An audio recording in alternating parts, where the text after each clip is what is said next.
Update. Shit happens. Ok, alors ça fait longtemps que j'ai pas fait un update. Je suis coincé à Penrith. C'est quoi Penrith?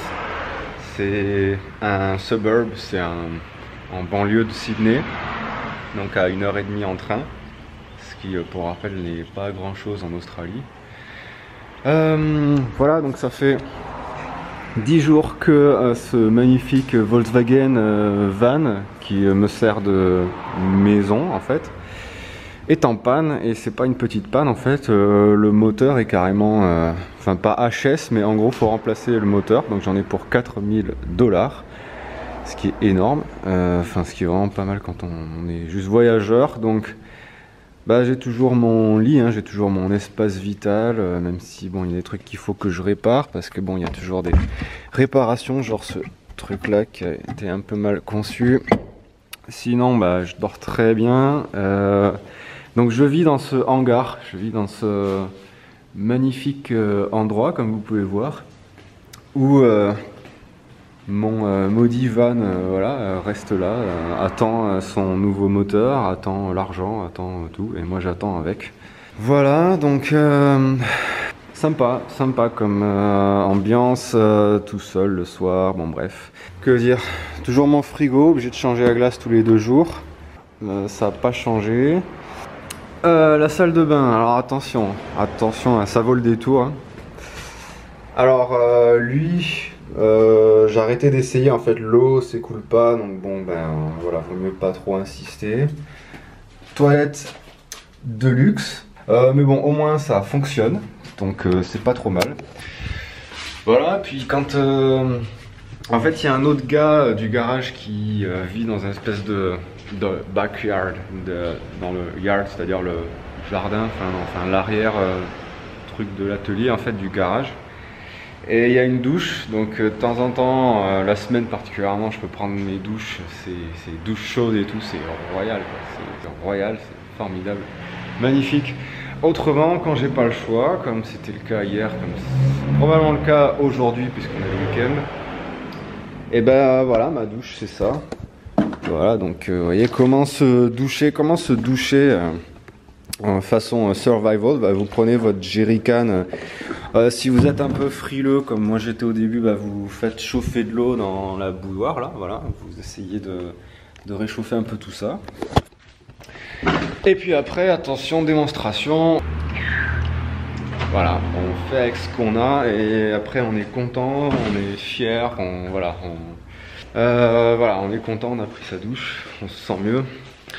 Donc, bah ça traîne ce truc, ça fait 10 jours. Alors Penrith, ça ressemble à quoi? Alors voilà, mon environnement c'est face d'un cimetière.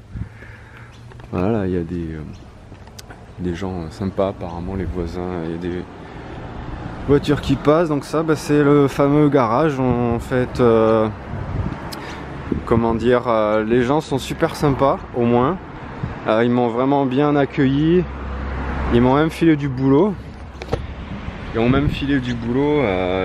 bossais pour eux 3 jours par semaine, à laver des voitures et à trimballer des gens, à aller chercher les clients, tout ça. Ce qui franchement est un super boulot, c'est super tranquille, c'est super sympa, il n'y a pas de stress. Donc voilà, ils sont vraiment adorables avec moi, ils ont vraiment été super compréhensifs, accueillants. Donc voilà, c'est pour ça qu'ils m'ont permis de rester là. Et voilà, ils me prêtent ce qu'ils appellent un ute, c'est-à-dire une grosse voiture. Je vais vous montrer. Mais avant, je vous montre ce truc là parce qu'en fait, je risque de vivre dedans. En fait, c'est un espèce de giga camper van à l'intérieur, c'est genre j'ai jamais vu ça en vrai, et je risque de dormir là-dedans pendant 2 jours pendant qu'ils seront en train de bosser sur mon van. Voilà, donc Penrith, franchement il n'y a pas grand chose ici, hein. J'ai appris à vivre bien, mais c'est pas forcément le meilleur endroit qu'on a envie de visiter quand on est aux alentours de Sydney. Alors voilà, ça c'est la magnifique voiture qu'ils me prêtent, ce qui est franchement mieux que rien parce qu'il faut bouger tout le temps en Australie. Donc voilà, un pick-up, magnifique pick-up Ford. Ici ils appellent ça un ute, utility vehicle. Donc voilà le garage, voilà mon environnement, voilà voici ma vie en cette fin de novembre 2017, parce qu'on est le 26 je pense.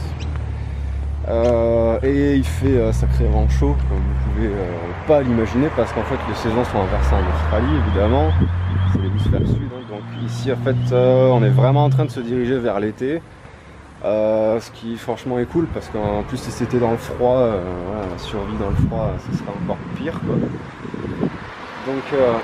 Donc bah au moins il fait bon, voilà, il fait même carrément bon, il fait même carrément chaud, il commence à faire aussi chaud que dans le sud de la France en été. Voilà, ce qui est encore pas grand chose ici en Australie, on m'a prévenu, voilà, ça peut monter. Ici en été, voilà, ça peut vraiment monter, atteindre les 40 degrés très facilement, voilà, donc bon. Voilà, c'était le petit update, ma vie en Australie, ma vie de SDF, ma vie de ma survie en Australie. Parce que bon, j'ai la chance d'avoir une gentille famille qui m'aide pour réparer ce truc là, parce qu'autrement 4000 $, pour remplacer un moteur, ça fait quoi? Ça fait 2500 € en fait, parce que c'est des dollars australiens, la monnaie est plus faible. Que vous dire après, est-ce que j'ai des amis? Oui, je me suis fait des amis au garage. Je me suis aussi fait des amis à Penrith, parce que je suis allé un peu dans des boutiques de choses qui m'intéressent, et il y a des gens sympas. Les Australiens sont toujours sympas, hein, d'une façon générale, vraiment ils aiment aider. C'est pour ça que d'ailleurs j'ai un nouveau boulot pour la semaine qui arrive, parce que voilà, c'est un collègue du garage qui a appelé un de ses potes et qui lui a demandé, voilà, il y a du boulot autour de Sydney, c'est pour ça que je suis venu ici. Après bon, la petite désillusion, c'était de se rendre compte à quoi ça ressemble Sydney. Sydney, c'est énorme quoi. Je veux dire, c'est New York, c'est ouais, les gratte-ciel. Alors l'opéra est super joli, ça j'ai bien aimé. La nuit, particulièrement avec les lumières, voilà, c'est vraiment voilà, c'est vraiment chouette. Je peux dire que j'ai été à Sydney, Australia. Voilà, bon, ça c'est fait quoi. Et après, moi, mon plan, c'était pas du tout ça en fait, hein. C'était pas du tout ça. Moi, quand j'ai vu à quoi ça ressemblait la ville et que je pouvais pas vivre la vie de campervan, parce que vous imaginez, tout est payant, les parkings sont payants, on peut pas stationner. On peut pas vivre la vie de campervan en plein Sydney, quoi. En fait, c'est impossible, quoi. Donc, je suis allé me réfugier dans les Blue Mountains. C'est quoi les Blue Mountains? C'est des montagnes qui a à peut-être 1h30, 2 heures de Sydney. Et c'est le grand air, c'est vraiment super endroit quoi. Ça j'ai bien aimé. J'ai pas encore vu les points de vue, il y a des points de vue particulièrement intéressants, mais j'ai breakdown, voilà, je suis tombé en panne à Penrith, donc ça s'est arrêté là globalement. Moi je comptais partir après faire les cerises à Young, pour vous expliquer un peu, faire du fruit picking en fait, c'est-à-dire ce que font les backpackers généralement, voilà. On a un certain nombre de jours de travail de ferme à faire, farm work. Et voilà, donc typiquement c'est du fruit picking, cueillir des fruits. Donc là ça a été la saison des cerises en fait, c'est toujours normalement. Donc il y a quelques villes qui sont connues pour ça, donc c'est toujours dans le New South Wales, mais dans les terres en fait à 4 heures d'ici.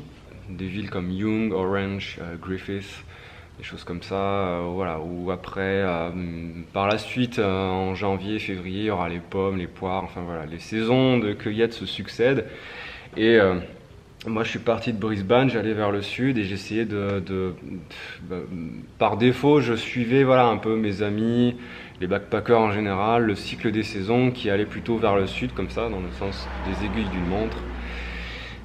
Pour finir, voilà, après aller voir Melbourne, peut-être la Tasmanie, je ne sais pas, Adélaïde, et surtout au bout d'un moment reprendre la route vers le nord, le grand nord, si possible en passant par Alice Springs.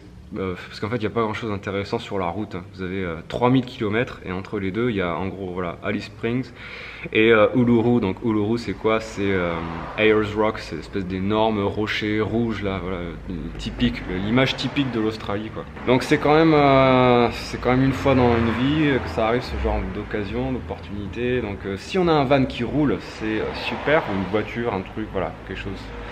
Ça a l'air vraiment cool quoi, ça a l'air vraiment super. Là, je pense que je vais mettre un moment à reprendre confiance dans ce véhicule qui m'a lâché, alors que je m'y attendais pas du tout, je voyais pas comment je pouvais prévoir ce truc là. Bon. Donc voilà pour le test, qu'est-ce qui va se passer maintenant?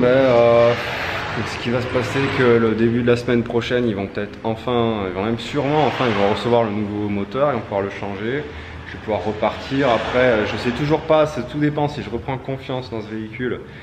Au moins jusqu'à Melbourne ou je sais pas, et après peut-être j'essaye de le vendre, quoi, de le refourguer, parce qu'en fait, si vous voulez, ici en Australie, ils ont des vraies voitures en fait. Vous voyez, ils ont vraiment des vraies voitures. Toyota, Mitsubishi, qu'est-ce qu'on a, Holden, Ford, c'est des trucs qui tiennent, c'est des trucs qui sont conçus, voilà, qui tiennent la chaleur, qui tiennent la route.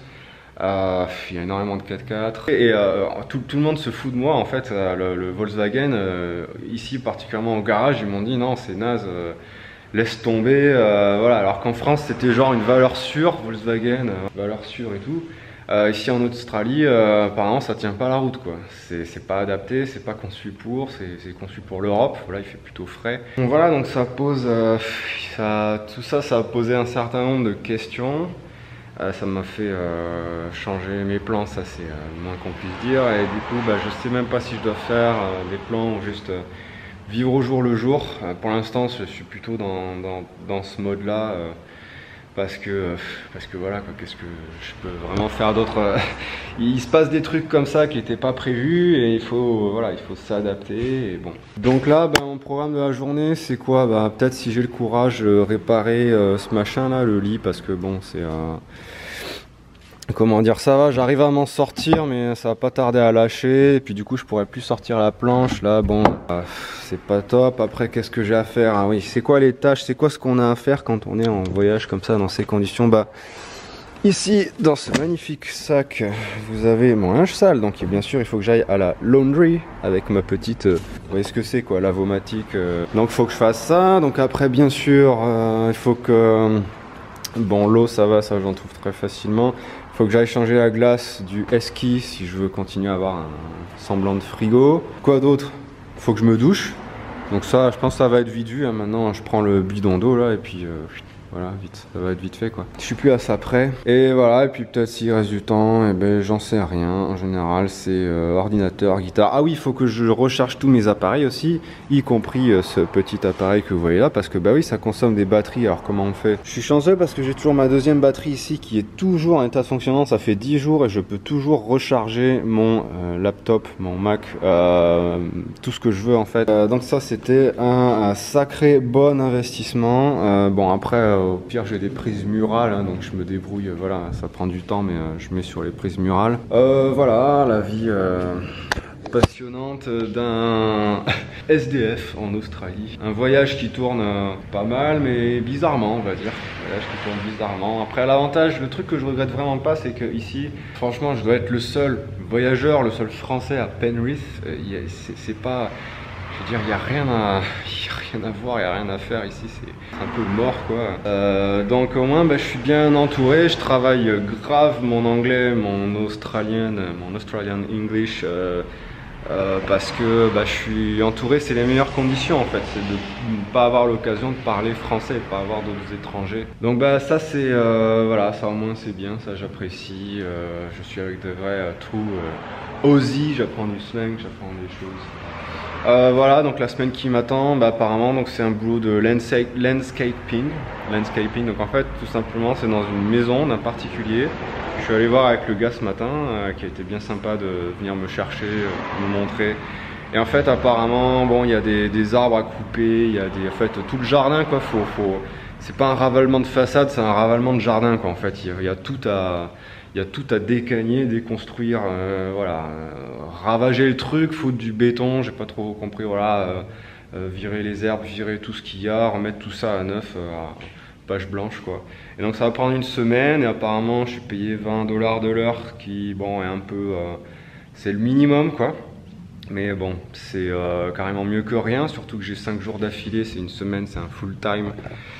Donc je devrais me faire, avec un peu de chance, 800 $ s'il y a 8 heures par jour pour la semaine. Ce qui, voilà, ce qui est bien, ce qui me permettrait de me relever un petit peu de cet accident. Donc voilà, c'était tout pour le blog du jour, blog accidenté. Je vous dis à la prochaine avec, j'espère, des meilleures nouvelles et des meilleures images. Ciao!